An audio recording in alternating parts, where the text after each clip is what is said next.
ప్రతి అంశాన్ని ఎందుకు గమనించాలి అని అంటే ప్రజలు ఉన్నటువంటి ఫ్యాక్ట్ని తెలుసుకొని లేదా వాళ్ళకి ఉన్న అవగాహనతో చెప్పాలి సమాజానికి.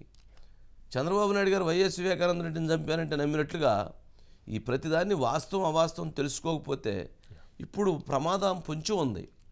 రాష్ట్ర భవిష్యత్తు ప్రమాదపు గంటికల్లో ఉంది. సరే, వైఎస్ఆర్సీపీ పార్టీ చెప్పినట్టుగా చంద్రబాబు నాయుడు గారు ఆపించారు అని అంటే వారికి వాస్తవంగా వారికి తెలుసు.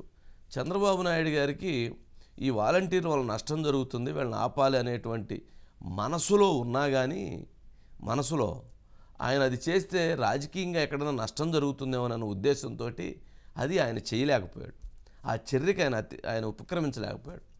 దాంతో ఎన్నికల సంఘమే దీని మీద ఎవరైతే ఇండివిజువల్గా ఫైట్ చేసేటువంటి నిమ్మగడ్డ అనే టీం వాళ్ళు కంప్లైంట్ చేయటం, దానిపైన అనేక మంది ఫిర్యాదులు చేయటం, వాళ్ళు నిలువరింత తెచ్చే ప్రయత్నం చేశారు. కంప్లైంట్ ఎందుకు చేశారు? ఎమ్మెల్యేలు, వైఎస్ఆర్సీపీ పార్టీ ఎమ్మెల్యేల ప్రచార రథాలపైన లేదా వాళ్ళ మీటింగులో డ్యాన్సులు వేసే పని వీళ్ళకి ఎందుకండి?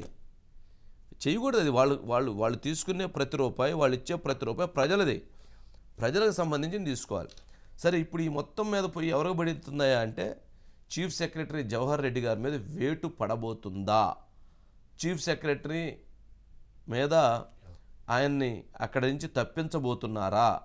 చీఫ్ సెక్రటరీగా ఆయన మార్చబోతున్నారా? జవహర్ రెడ్డి గారు అంటే అందరికీ గౌరవమే, మంచి వ్యక్తి అనేటువంటి పేరుంది. కాకపోతే జవహర్ రెడ్డి గారు ఎవరైనా కానీ ఒక 10 మంది ఒక వ్యవస్థలో ఉన్నటువంటి వ్యక్తులతో పోతే ఆ రకంగా ఉంటారు, ఇంకొక వ్యవస్థలో ఉన్నటువంటి వ్యక్తులతో పోతే ఆ రకంగా ఉంటారు. ఇప్పుడు జవహర్ రెడ్డి గారు అక్కడికి వెళ్ళిన తర్వాత అక్కడ ఆదేశాలు అమలు చేసే విధంగా ఉండాలి కాబట్టి ఆ రకంగా ఎన్నికల కోడ్ వచ్చినా కానీ గురుభక్తిని లేదా రాజకీయ భక్తిని చూపించుకోవాల్సిన అవసరం ఏర్పడి చేస్తున్నారు. కాబట్టి ఇప్పుడు సిఎస్గా ఉన్నటువంటి జవహర్ రెడ్డి గారి మీద వేటు పడేటువంటి ప్రమాదం పొంచి ఉందా?